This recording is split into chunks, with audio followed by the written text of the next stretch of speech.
마태복음 1장 14절 말씀 한 목소리로 읽겠습니다. 말씀이 육신이 되어 우리 가운데 거하심에 우리가 그의 영광을 보니 아버지의 독생자의 영광이요 은혜와 진리가 충만하더라. 아멘. 자, 올해는 참 이상한 성탄주의를 우리가 맞이하게 되었습니다. 보통 때 같으면 여러 가지 행사로 참 분주하기 이를 데 없는 그런 날이죠. 그런데 먼저 이 성탄주일이 되면요, 늘 우리 교회에는요, 귀여운 어린 자녀들과 함께 참 활기찬 그런 분위기로 연합 예배를 드렸습니다. 그래서 아이들을 위해서 특별히 준비된 짤막한 어린이 설교, 어른들도 흥미있게 들을 수 있는 그런 기회가 되기도 했죠. 그리고 또 뭐 다른 또 2부 또 3부 예배에서는 중고등부와 또 EM 젊은이들이 함께하는 그런 연합 예배도 있었습니다. 모처럼 부모들과 또 젊은 자녀들이 함께 한 식구로서 성탄주일 예배를 드리는 것은 크나큰 기쁨이었죠. 그리고 물론 예배를 마치고 오후에는 성탄절 특별 행사가 있었지 않았습니까?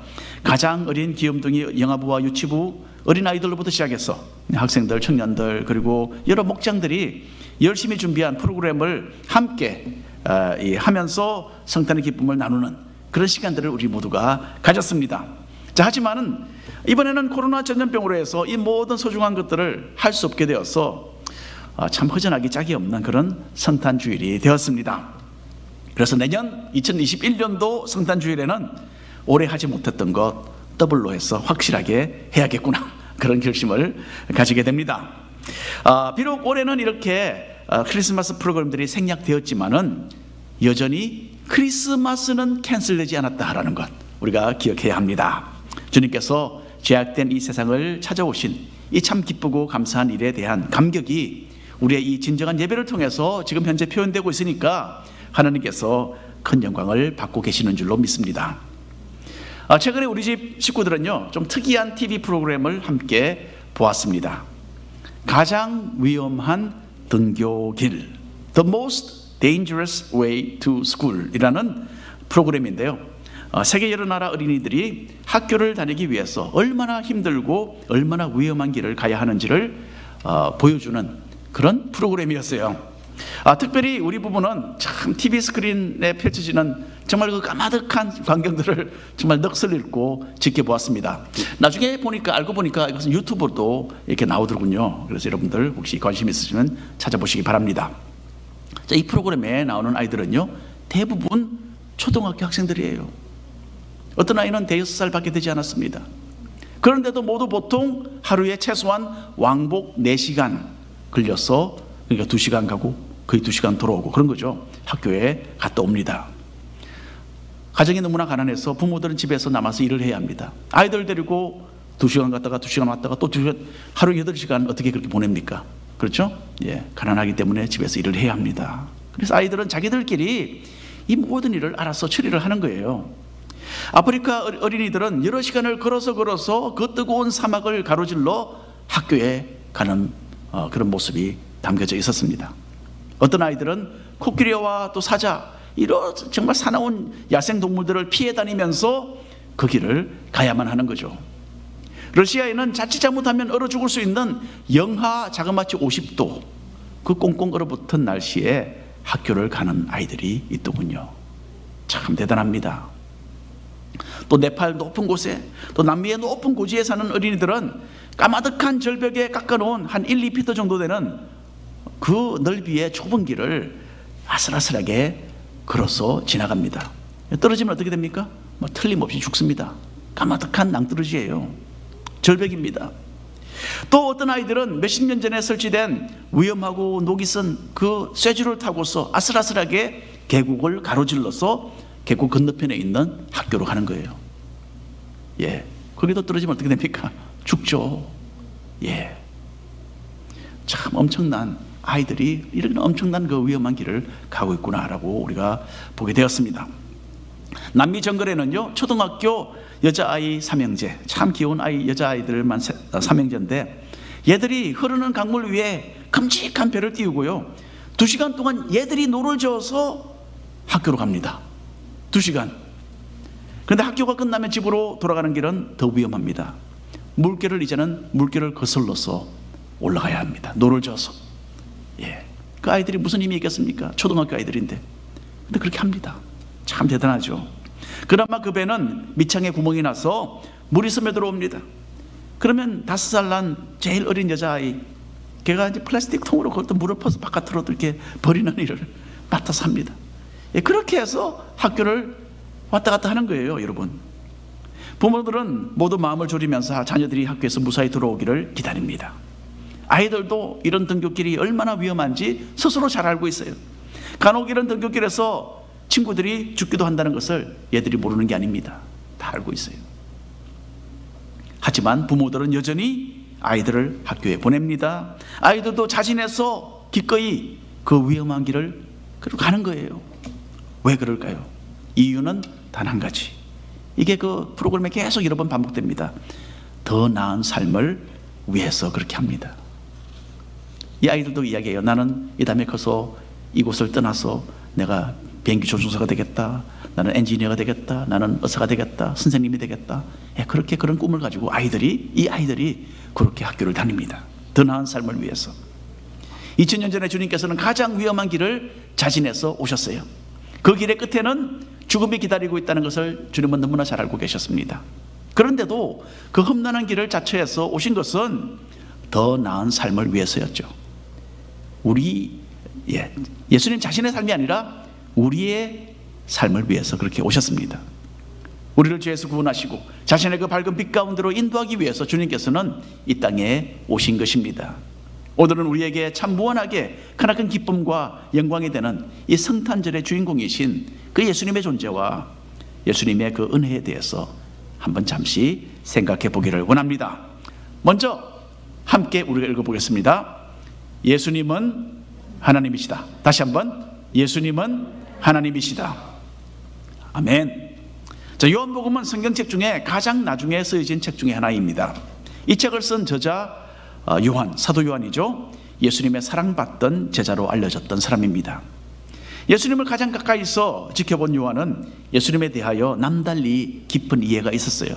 그래서 요한은 예수님이 무엇을 하셨는가 보다는 예수님이 누구신가 여기에 초점을 맞추어서 요한복음을 기록했습니다.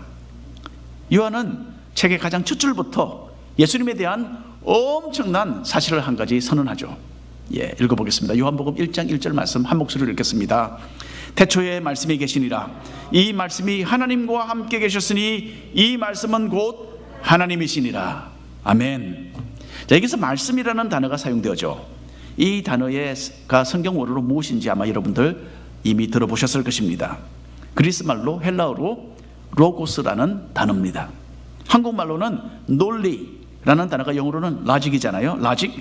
이 라직이라는 말이 이 로고스라는 말에서 유래되었습니다. 고대 그리스 사람들은 온 우주가 어떤 논리와 질서에 따라서 움직인다는 것을 제대로 인식했어요. 그런데 그리스 사람들은 이런 질서가 어디서 나왔는지 이것을 납득할 수가 없었습니다. 그리스 사람들은 수많은 신들을 믿었는데 신들은 서로 싸우고 미워하는 것으로 그렇게 느껴졌던 것이죠. 신들의 세계는 이렇게 혼란스러운데 우주는, 저 하늘은 어떻게 저렇게 질서를 유지하는가, 이것이 하나의 미스테리였던 것입니다. 그래서 그리스 사람들은 로고스라고 해서 온 우주에는 논리가 있고 그 질서에 따라 모든 것이 조화를 이루어서 움직이는 것으로 이해를 했던 것입니다. 요한은 그리스 문화에 익숙한 그 당시의 이방인들에게 이 로고스를 가지고서 예수님의 존재를 지금 설명하고 있습니다. 예수님은 온 우주의 진리가 되시는 말씀, 로고스라는 뜻이죠. 그리스 사람들과는 달리 유대인들은 로고스를 더 정확하게 신앙적으로 하나님의 생각과 하나님께서 하시는 일이다, 그렇게 이해를 했습니다. 자, 우리는 마음속으로 무엇을 하겠다라는 생각을 가질 수 있잖아요. 그러면 그 계획을 정확하게 표현하려면 어떻게 합니까? 말을 사용하죠. 머릿속으로도 단어를 사용합니다. 마찬가지로 하나님의 생각도 말로서 표현되고 하나님의 말씀은 곧 어떤 결과를 필히 이루게 된다, 그렇게 유대인들은 생각을 했습니다. 시편 33편 6절에 있는 말씀을 읽어드립니다. 여호와의 말씀으로 하늘이 지음이 되었으며 그 만상을 그의 입 기운으로 이루었도다.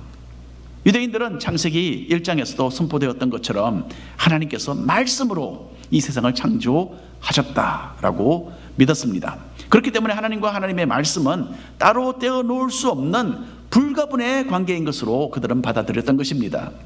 사도 요한은 이렇게 이방인들과 유대인들이 함께 수긍할 수 있는 말씀, 즉 이 로고스를 가지고서 예수님의 존재를 설명하기 시작했습니다. 자, 요한복음 1장 1절부터 3절까지 말씀입니다. 태초에 말씀이 계시니라. 이 말씀이 하나님과 함께 계셨으니 이 말씀은 곧 하나님이시니라.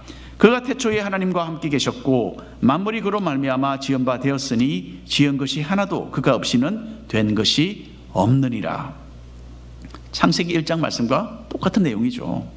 태초에 하나님께서 천지를 창조하셨다. 창세기 첫 줄에 기록이 되어 있습니다.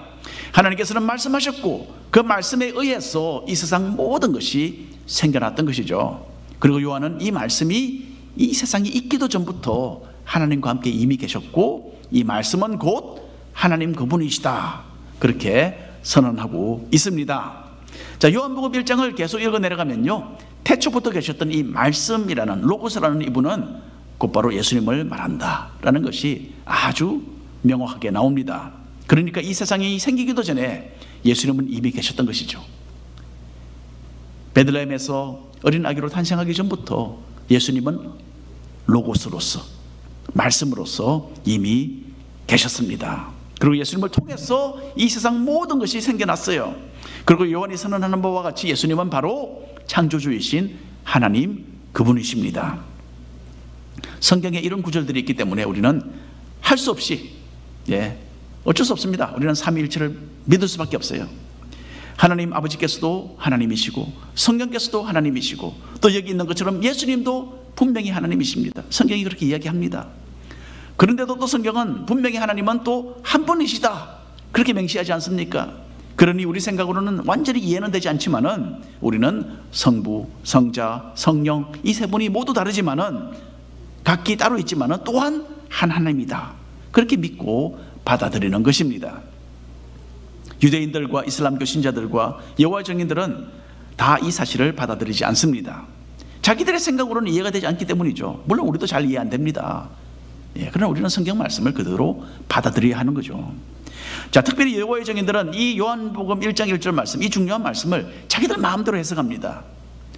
헬라어 그 문법에는 있지도 않는 그런 법을 적용해서 예수님께서는 하나님이 아니다, 극구 그렇게 부인을 합니다. 하지만 성경은 예수님께서 하나님이신 것을 이렇게 명백하게 기록을 해 두었습니다. 저는 오래전에 신혼여행으로 유럽 여행을 갔습니다. 오래전입니다. 벌써 거의 30년, 내년이면 30년입니다. 로마에 있는 카타콤에 갔었는데 거기에 시실리아라는 초대교회 젊은 여성도가 어떻게 순교를 당했는지를 보여주는 동상이 하나 만들어져 있었습니다. 시실리아는 옆으로 비스듬히 이렇게 누워서 사망한 그런 동상이었는데, 옆으로 누웠는데 오른손에는 손가락 셋을 이렇게 폈고요, 왼손에는 집게손가락 하나를 이렇게 펴서 이렇게 해서 죽은 그 모습이 동상에 그런 동상으로 만들어져 있었습니다. 그래서 성부, 성자, 성령 이 세 분이 한 하나님이시다, 이것을 이런 신앙의 고백이었죠. 시실리아는 삼위일체 하나님에 대한 자신의 신앙을 죽을 때까지 지켰음을 그렇게 보여주었던 것입니다. 여러분, 성탄절에 우리는 예수님을 향해서 이렇게 찬양과 예배를 드립니다. 예수님께서 우리의 예배를 받으실 대상이 되는 이유가 있어요. 그것은 단 한 가지, 그분이 하나님이시기 때문입니다. 예수님이 하나님이 아니시면 우리 예수님께 찬양, 예배, 감사, 기도 드리지 못합니다. 하나님만이 우리의 예배의 대상이 될 수 있기 때문입니다. 그래서 우리를 만드신 창조주이신 예수님께서 오늘 이 자리에서 드려지는 모든 영광과 감사와 찬양을 기뻐 받으시는 줄로 굳게 저는 믿습니다. 아멘. 자, 두 번째로 읽어보겠습니다. 함께. 예수님은 세상의 빛이시다. 빛은 참 신기하죠. 이 세상에서 빛보다 더 빠른 것이 없습니다. 빛은 1초에 18만 6천 마일이나 달립니다. 엄청나게 빠른 속도입니다. 그래서 똑딱 하는 이 1초에 지구를 벌써 7바퀴 반이나 빛은 이미 돌았습니다. 그만큼 빠릅니다. 가장 빠른 여객기 비행기보다도 100만 배나 더 빠른 속도입니다. 그래서 이 세상에 빛의 속도를 능가하는 것은 없습니다. 자, 그런데 누가 농담으로 누군가가 말을 하기를 이 빛보다도 더 빠른 것이 하나 있대요. 농담입니다. 빛보다 더 빠른 것은요, 어두움이랍니다. 어둠의 속도가 더 빠르대요. 전기불 스위치를 켜자마자 어두움은 온데간데 없이 도망쳐버리는 거죠. 빛을 피해서 도망치는 어두움은 빛보다도 더 빠르다. 네, 그렇게 장난으로 말을 하고도 합니다. 자, 요한은 계속 로고스, 즉 이 말씀에 대해서 설명하는데, 이 말씀은 사람들에게 비치는 빛이었다. 그렇게 여기서 소개를 합니다. 4절과 5절 말씀 한 목소리 읽어보겠습니다. 그 안에 생명이 있었으니 이 생명은 사람들의 빛이라. 빛이 어둠에 비치되 어둠이 깨닫지 못하더라. 자, 말씀이신 예수님은 생명의 근원이십니다. 자, 이 자연세계의 그 차원에서도 물론 예수님은 생명을 주신 창조자이십니다. 하지만 여기서는 어떤 물리적인 자연적인 생명을 말하는 것은 아닙니다. 요한복음에서 이 생명이라는 말은 하나님과 영원토록 누리는 이 평화로운 관계를 가리킵니다. 예수님께서는 내가 곧 길이요 진리요 생명이니 나로 말미암지 않고는 아버지께로 올 자가 없다, 그렇게 선언하셨죠. 주님께서는 사람들을 이 영원한 생명으로 인도하는 빛으로서 이 세상에 오신 것이었습니다. 하지만 사람들은 죄 가운데 빠져서 이런 주님을 제대로 알아보지 못한 것입니다. 9절 10절 말씀 한 절씩 나누어서 읽겠습니다. 참빛 곧 세상에 와서 각 사람에게 비추는 빛이 있었나니.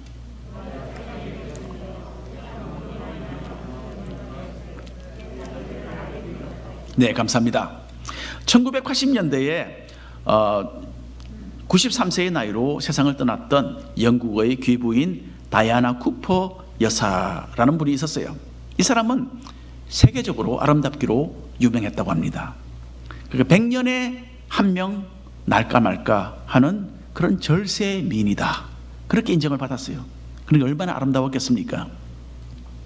그 모습이 지금부터 한 8, 90년 전에는 수많은 신문과 잡지에 실렸다고 해요. 자, 쿠퍼 여사는 어느 날 파티에 참석을 했습니다. 이제는 나이가 많이 들었기 때문에 사람들이 자기를 알아보지도 못하고 그럴 것이다, 그렇게 이 여자분은 생각을 했습니다. 그런데 파티에 갔죠. 근데 거기서 쿠퍼 여사는 어느 한 중년 부인을 만나게 됩니다. 이 여자분은 자신에 대해서 너무나 잘 알고 있는 거예요. 또 너무나 정말 친절하게 대해주는 것입니다. 이 다정스러운 부인과 대화를 나누면서 쿠퍼 여사는 정말 좋은 즐거운 시간을 보내고 있었어요. 이때 쿠퍼 여사는 눈이 어두워서 잘 보이지 않았기 때문에 곁에 앉은 이 중년 부인이 누구인지를 알아보지 못했다고 합니다. 그러다가 우연히 그 부인이 하고 있는 그 특별한 다이아몬드 장식이 반짝 빛나는 것을 보게 되었다고 해요. 예, 이 쿠퍼 여사는 그야말로 좀 가장 높은 상류층 사람이죠. 그래서 이런 이 보석이나 이런 장식품에 대해서 잘 알고 있었던 겁니다. 그리고 이 특별한 다이아몬드 장식의 주인이 누구인지를 그제서야 알고서 깜짝 놀랐다고 해요. 그리고 놀라서 그 자리에서 일어나서 몸을 숙이고 그 부인에게 절을 했습니다. 그 중년 부인은 다름 아닌 영국의 엘리자베스 여왕이었던 것입니다. 너무나 당황했던 쿠퍼 여사는 말을 더듬으면서 여왕께 사과를 했어요. 여왕님께서 왕관을 쓰고 있지 않으셔서 제가 미처 알아보지 못했습니다. 미안합니다. 그렇게 말을 했다고 합니다. 여러분, 세상 많은 사람들은 눈이 어두워서 빛으로 이 땅에 오신, 자신의 그 영광의 면류관을 내려놓으시고 빛으로 이 땅에 오신 그 주님을 알아보지 못하고 있습니다. 제가 그들의 눈을 어둡게 만들었고 자신들 앞에 나타나신 영광의 하나님을 오히려 배척하게 되었습니다. 그리고 지금도 여전히 여러분, 이 상황은 계속되고 있어요. 이제 성탄절을 맞이해서 전 세계 사람들이 흥겨운 파티 분위기에 접어들고 있습니다. 크리스마스 카드를 보내고 또 주고받으며 쇼핑도 하고 선물을 또 받고 주고, 그리고 공휴일을 정말 신나게 즐길 그런 계획들을 잔뜩 세워놓고 있는 것입니다. 우리 가정도 마찬가지입니다. 우리 가족도 여러 가지 계획을 세워놓고 있습니다. 다 괜찮습니다. 다 좋아요. 그런데 이 특별한 절기를 기쁘게 보내면서도 그 절기의 주인공은 제대로 인식하지 못하는 이런 아이러니한 상황을 우리가 매년 보게 되는 겁니다. 이것은 매년 계속 이렇게 반복되어 갑니다. 요한복음 8장에 주님은 이렇게 말씀하셨습니다. 예수께서 또 말씀하시어 이르시되 나는 세상의 빛이니 나를 따르는 자는 어둠에 다니지 아니하고 생명의 빛을 얻으리라. 여러분, 과거 우리의 삶도 이런 어둠 가운데 있지 않았습니까? 우리는 주님을 다 알지 못했습니다. 그런데 온갖 죄와 더러운 것으로 가득 차 있던 우리의 그 누추한 마음이 주님의 생명의 빛으로 비침을 받게 된 겁니다.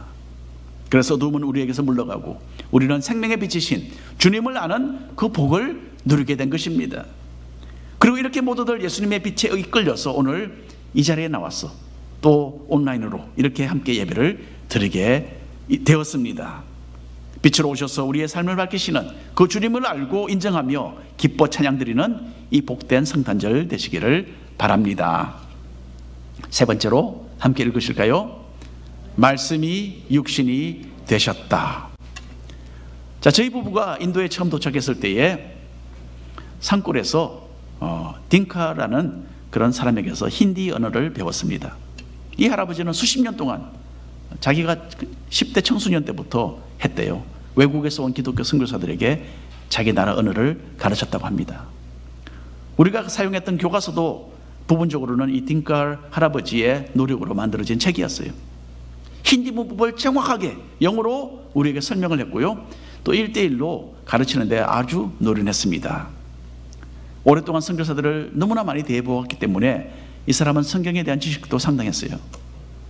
문법에 대한 설명을 할 때는 때로는 힌디어 성경을 쫙 펴서 구절을 정확하게 보여주면서 그렇게 인용을 했어요. 여기 봐라, 이 문법이 그대로 이게 적혀졌다, 써져졌다. 성경을 직접 펼쳐서 그 구절을 읽어주면서 우리를 가르치기도 했습니다. 하지만 이 사람은 예수님을 믿는 사람이 아니었어요. 많은 선교사들이 딩카 할아버지를 거쳐서 지나갔습니다. 그러니까 얼마나 여러분 전도를 많이 받았겠습니까? 이 할아버지가. 저희들도 그렇게 시도했습니다. 우리가 한두 마디 하면 벌써 이 할아버지는 속으로 다 파악을 하고 있었을 거예요. 아이고, 또 전도하려고 하는구만, 이 선교사가. 하지만 딩카 할아버지는 결국 믿지 않았습니다. 인도말로 된 성경을 자기가 가지고 있었고 또 그것을 자유자재로 사용도 하기도 했지만은 그 속에 있는 복음은 받아들이지 않았던 것이죠. 여러분, 이 한국 속담이 있지 않습니까? 부뚜막에 소금도 넣어야 짜다. 예. 아무리 좋은 약이라도 먹지 않으면 소용이 없는 겁니다. 이 딩카 할아버지는요, 약이 두 개가 있었어요. 구약과 신약이 있었어요. 예. 하지만 영혼을 살리는 이 성경 말씀을 먹지 않았고, 그래서 살아계신 로고스의 그 제공하시는 그 구원의 효력도 이 할아버지는 누리지 못했던 것입니다. 2000년 전에 예수님께서 오셨을 때에도 주님을 알만한 사람들이 주님을 믿지 않았습니다. 하지만 소수의 사람들은 믿었죠. 그리고 그 믿음의 혜택을 누렸습니다. 요한복음 1장 12절 말씀은 제가 가장 좋아하는 말씀 중에 하나입니다. 함께 읽어볼까요? 영접하는 자 곧 그 이름을 믿는 자들에게는 하나님의 자녀가 되는 권세를 주셨으니. 아멘. 이 하나님의 자녀가 된다는 말은요, 영원토록 하나님의 식구로서 관계가 회복되고 하나님의 집에 살게 된다라는 의미입니다. 이 구원의 특권은 오로지 예수님을 영접하는 사람에게만 주어집니다. 그런데 지금은 더 이상 예수님께서 이 세상에 계시지 않지 않습니까? 승천하셨어요. 하늘로 올라가셨어요. 그리고 또 눈에 보이지도 않는 그 주님을 어떻게 영접하겠습니까? 눈에 보아야지 영접해드리죠. 대접을 하죠. 그러나 방법이 있습니다. 예수님의 이름을 믿는 것입니다. 조금 전에 요한복음 1장 12절 말씀 다시 한번 올려주세요. 예수님의 탄생 이전에 천사가 요셉에게 나타나서 한 가지 일을 지시했었죠. 태어날 아기에게 예수라는 이름을 지어주어야 한다라는 지시였습니다. 예수는 구원자라는 뜻입니다. 예수님은 자기 백성을 죄에서 구원하기 위해서 이 땅에 오셨던 것입니다. 예수님의 이름을 믿기 위해서는 먼저 내가 하나님 앞에 죄인인 것을 인정해야 합니다. 그리고 예수님이 나 같은 죄인을 위해서 십자가에서 자신의 생명으로 죄의 값을 다 지불하셨다는 것을 받아들여야 합니다. 예수님은 여러분 처음부터 우리를 죽도록 사랑해 주시려고 이 땅에 오신 것이었어요. 자, 가장 위험한 등굣길, Most Dangerous Way to School. 이 프로그램에서 케냐에 사는 마사이족 어린이에 대한 내용도 있었습니다. 이 어린아이의 집은요, 집이 아주 오두막이에요. 근데 벽이 나무가 아니고 솥동으로 되어 있어요. 솥동으로. 대강 나무로 이렇게 해놓고 그 속은 뼈대는 나무인데 밖은 다 나무로, 솥동으로 그렇게 칠해져 있었습니다. 범벅이 되어 있었어요. 그 아이의 엄마가 땅에 착륙한 지 얼마 되지 않은 솥동을 어디서 착륙했는지는 생각해 보십시오. 손으로 집어들고서 그 망가진 벽을 고치려고 나가는 그런 장면이 있었어요. 근데 물이 흥건히 고여있는 또 그릇에 그 솥동을 넣고 반죽을 해서 벽에 바르는 장면이 있었던 거예요. 여러분 한번 보세요. 비디오로 이런 광경을 가령 말해서 이런 참 좀 상상을 초월하는 그런 장면을 보게 되면요, 저는 늘 강사라 사모에게 장난으로 묻는 말이 하나 있어요. 저런 곳에 선교사로 앞으로 가서 살 수 있겠느냐, 그런 질문을 제가 항상 합니다. 그래서 그 참 엄청난 그 광경을 제가 보면서 제가 저희 처에게 물어봤습니다. 저런 곳에 가서 살 수 있겠느냐 물어봤습니다. 그랬더니 가서 살 수는 있을 것 같은데 벽 수리는 나는 못하겠다, 그렇게 말을 하더군요. 근데 여러분 솔직히 말해서 저도 그 솥동을 반죽해서 벽에 바르는 일은 저도 할 자신이 없는 거예요. 같은 지구상에 살지만은 이토록 뛰어넘기가 쉽지 않은 그런 문화적인 장벽이 존재합니다. 똑같은 사람이 사는 곳인데 우리는 문명의 혜택을 누린다는 그것 때문에 그 사람들의 생활이 미개하게 느껴지는 것입니다. 처음 성탄절에 주님께서 이 세상에 오셨을 때에는 얼마나 더 그 경험이 충격적이었을까, 그 생각을 하게 됩니다. 자, 오늘 본문 말씀입니다. 함께 읽겠습니다. 말씀이 육신이 되어 우리 가운데 거하심에 우리가 그의 영광을 보니 아버지의 독생자의 영광이요 은혜와 진리가 충만하더라. 자, 예수님은 하나님의 독생자의, 하나님의 아들의 그 영광을 가지고 있었다. 그리고 은혜와 진리가 그 가운데 충만했다. 그런데 그런 분이 인간이 되신 겁니다. 이 세상에, 이 누추한 곳에 오신 겁니다. 영원 전부터 하나님과 함께 계셨고 또 이 온 세상을 창조하신 말씀이신 하나님, 바로 그분께서 인간이 되어주셨어요. 하나님의 한없이 높고 거룩하신 존재에 비한다면 구더기만도 못한 우리 인간과 같이 지내시려고 스스로 인간이 되신 겁니다. 여러분, 성경은 예수님께서 인간의 모습을 잠시 빌렸다, 입고 오셨다, 그런 거 아닙니다. 여기 보시는 것처럼 말씀이 육신이 되셨다라고 합니다. 그 인간이 되신 거죠. 하나님께서 하나님으로서 가지셨던 그 완전한 영광과 그 온 우주를 통치하시는 그 권위를 다 내려놓으시고 그 왕관 다 벗어내리시고 주님은 그 누추한 마구간에서, 짐승들 사이에서 사람으로 태어나신 것입니다. 우리는 이렇게 인간 세상에 방문해 주신 주님을 사랑합니다. 태초부터 계셨던 말씀이요 또한 하나님이신 그 예수님을 믿음으로 영접하는 그 복을 내려주신 그분께, 하나님께 우리는 감사를 드립니다. 예수님의 존재에 대한 성탄절의 의미를 가슴에 새기고 생명의 빛을 비추기 위해서 오신 그 주님께 크나큰 기쁨으로 모든 영광과 찬양과 감사를 드리는 모든 믿음의 가정들 되시기를 축원합니다. 기도하겠습니다. 주님,